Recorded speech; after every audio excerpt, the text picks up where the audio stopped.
Shalom, Erev Tov, good evening. This is TV7 Israel News, broadcast to you from Jerusalem.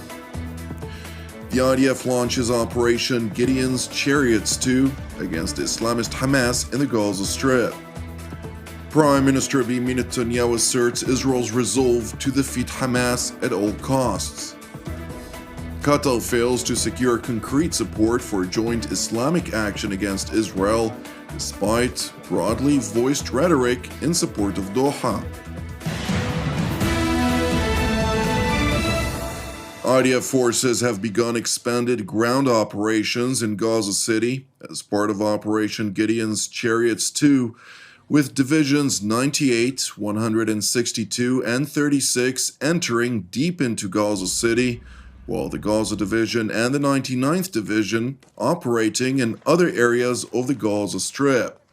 Speaking to commanders of Division 162, Defense Minister Israel stressed the importance of employing decisive force against Islamist Hamas and underscored the importance of force protection during the maneuver. IDF Chief of General Staff Lieutenant General Eyal Zamir, for his part, met with commanders of the 98th Division, during the course of which he stated, quote, "Yesterday, we expanded the ground operation into the center of Gaza City, which constitutes a vital area for Hamas. The mission rests on your shoulders to decisively defeat Hamas's Gaza City brigade." General Zamir further stressed that the maneuver in Gaza City is a significant step to carry out the IDF's highest moral and important duty to return all the hostages home and to dismantle the military and governing capabilities of the Hamas terrorist organization. Meanwhile, U.S. Secretary of State Marco Rubio concluded a two-day visit to Israel, during the course of which Washington's top diplomat and national security advisor emphasized the Trump administration's unequivocal position that Hamas can no longer continue to exist as an armed element that threatens the peace and security not just of Israel, but of the world. The President's been clear on the ongoing issues in Gaza, and that is that every single hostage, both living and deceased, needs to be home immediately. Hamas can no longer continue to exist as an armed element that threatens the peace and security, not just of Israel, but of the world, and that the people of Gaza deserve a better future, one that cannot begin until Hamas is eliminated and until all of the hostages, both living and deceased, are home.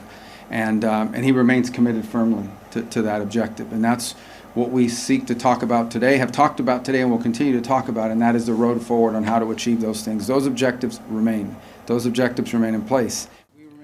Speaking in a joint press conference with Prime Minister Benjamin Netanyahu, Secretary Rubio also seized the opportunity to warn Europe that the Islamic Republic of Iran is working to manufacture ballistic missiles that could pose a direct threat to continental Europe. Obviously, we cooperated and were involved together just a few weeks ago on the issue of Iran and Iran's desire to possess not just nuclear weapons, but short and mid-range missiles with the capability of threatening our presence here in this hemisphere, in this region, and of course the safety and security of the Jewish state. But I would venture to say a threat that actually extends well beyond that, to the kingdoms of the Gulf, and eventually even into Europe. In fact, some of the missiles they're trying to develop now can already range countries in Europe. And so a nuclear Iran, governed by a radical Shia cleric, that possesses not just nuclear weapons potentially, but the missiles that could deliver those weapons far away, is an unacceptable risk, not just for Israel, not just for the United States, but for the world.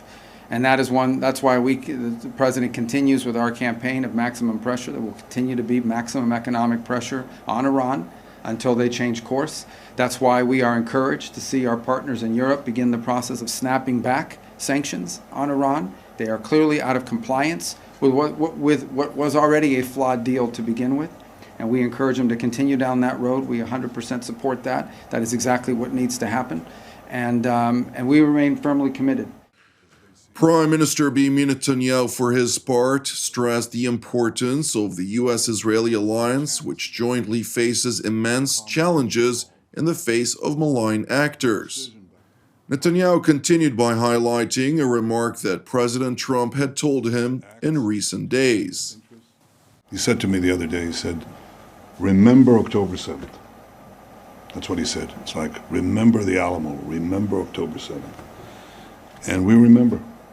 We remember the savagery, we remember the incredible massacre of the innocent. We remember our hostages, and we're committed to bringing all of them home, the living and the dead. And we appreciate all the help that President Trump and you have given us in this sacred task.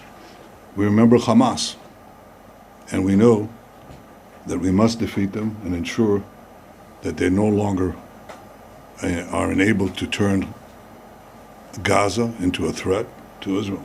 They no longer should be there. Your presence here in Israel today is a clear message that America stands with Israel.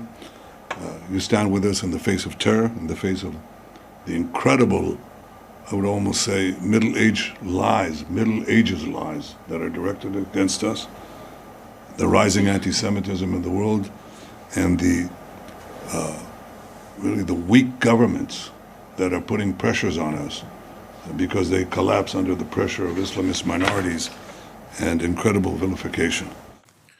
Both the Israeli Prime Minister and American Secretary of State were further asked to expand on Israel's decision to strike at a gathering of arch-terrorists of Hamas in the Qatari capital of Doha, whether Israel had really acted alone, and whether the Trump administration is concerned of expected ramifications from the strike.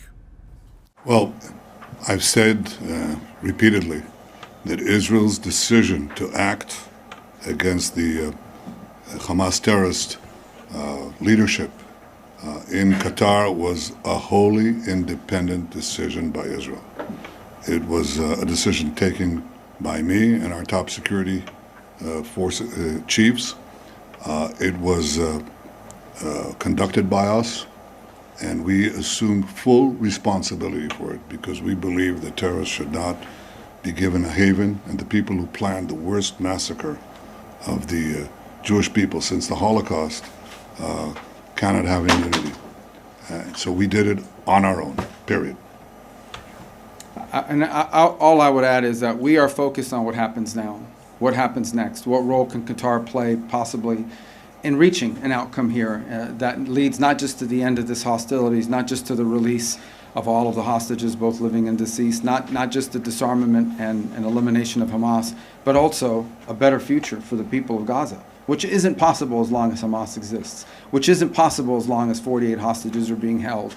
And so we're going to continue to encourage Qatar to play a constructive role in that regard. We're focused because at the end of the day, no matter what has happened, these fundamentals still remain. There is still a Hamas, there is still 48 hostages, and there is still a war going on. And all of these things standing in the way of a better future for the people of Gaza and a peaceful end to what's happening now. So we're going to remain focused on what we can do next.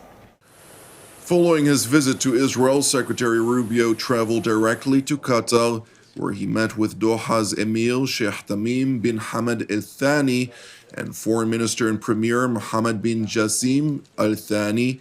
It is important to note that prior to Secretary Rubio's arrival, while Washington's top diplomat was on his visit here in Israel, the Qataris held a leadership's emergency session of the Organization for Islamic Cooperation, during the course of which Qatar's Emir urged the Muslim world to unite against Israel, promoting libels and deceitful claims, which gained widespread support, to include from both Israel's Arab partners and enemies alike. تدعي إسرائيل أنها ديمقراطية محاطة بالأعداء، وهي في الحقيقة تبني نظام احتلال وفصل عنصري معادل لمحيطه، وتشن حرب إبادة ارتكب خلالها من الجرائم ما لا يعرف الخطوط الحمراء. ويعلن رئيس حكومتها منذ أيام أنه منع قيام دولة فلسطينية، وأن دولة كهذه لن تقوم مستقبلا. إنه يناصب السلطة الفلسطينية العداء، وهو يعارض الاتفاقيات التي نشأت هذه السلطة بموجبها. ونقف معكم بكل إمكانياتنا وندعم أي خطوة لمواجهة هذا العدوان ولحماية أمنكم واستقراركم وسلامة شعبكم، فأمن قطر أمننا واستقرارها استقرارنا، ودعمنا لكم مطلق. Ironically, Iran's President Masoud Pezeshkian, whose own country bombed Qatar merely 2 months ago, referred to Israel's strike on Hamas in Qatar as a blatant and shameless declaration that military force, not law, now determines the rules. تجاوز گستاخانه 9 سپتامبر 2025 به قطر، حمله از پیش برنامه ریزی شده توسط رژیم صهیونیستی بود که با هدف از بین بردن تلاش‌های دیپلماتیک برای پایان دادن به نسل کشی در غزه انجام شد. این تجاوز به دیپلماسی بیش از یک جنایت است. این یک اعلام علنی و بیشرمانه است که اکنون قدرت نظامی و نه قانون تعیین کننده است.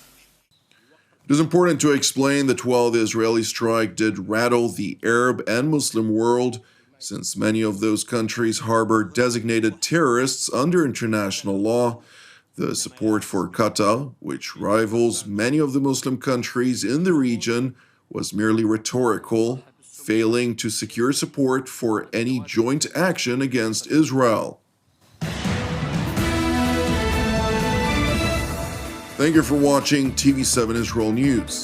Please continue to pray for the hostages, for the troops now operating in the Gaza Strip, and for the peace of Jerusalem and redemption of Israel. I'm Jonathan Hessen. God willing, until our next update, Shalom from Jerusalem.